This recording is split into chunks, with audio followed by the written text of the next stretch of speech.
Sometimes they eat dogs that size. So let's go. Hang on, Fran's up here, god damn it. You got 5 seconds before you piss me off. Anyway, Fran, please go ahead. Thank you. I've been asked to do a show at Pangea. It's on 2nd Avenue. It's a club, holds about, in the back room, about 80 people. I'm very excited about it. I was on the stage before there, and I decided to do a show called Fran Sisco, the Ultimate Variety Show. And I'm going to do a bit of music, stand-up comedy, songs, monologues, and How long is it, Fran? How long? This? Yes. 15 minutes, I like love I you. said. You're my favorite. You're my favorite. Okay? Whenever you're ready. Thank you. Sometimes I write plays or make films or do stand-up comedy to better express myself and get in touch with my feelings. But often I also find that I paint or make sculpture. And so I thought I'd bring in a few of those pieces to show you how it helps me communicate myself. So this first piece is called Transition, and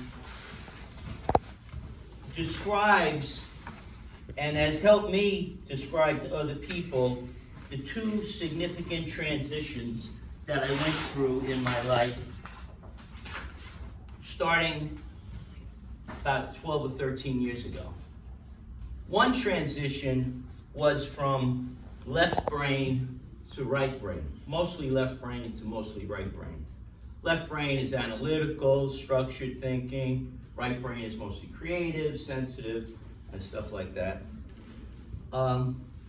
This was the left brain, and then it got less structured, less boxy, as I was purposely trying to become more right-brained.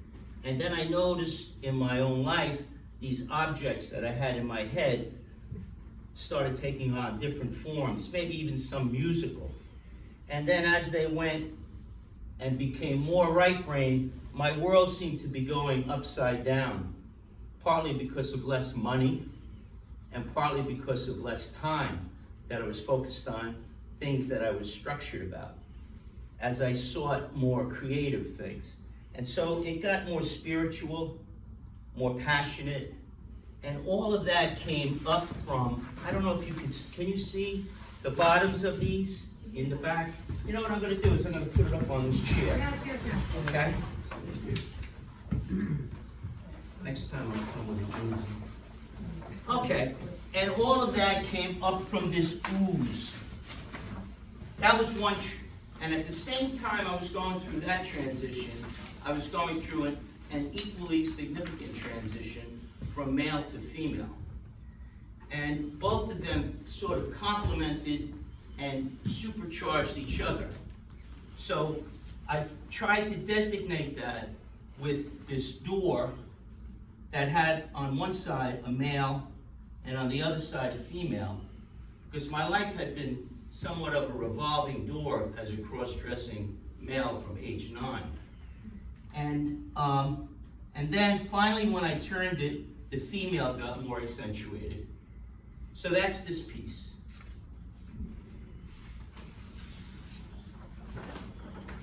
This piece tells about a different part of my life where I've always been creative, maybe influenced by Picasso and abstract art that way, but it really tells the story of my relationship with my daughter.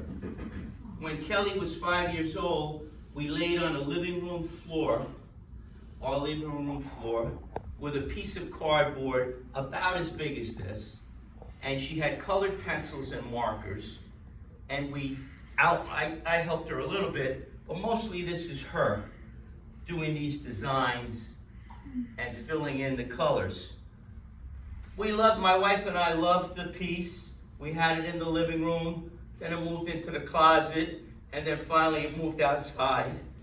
And then when it went outside, I put it in a shed because I didn't want to just throw it out. It was an important piece, important artifact of her childhood and our relationship with her.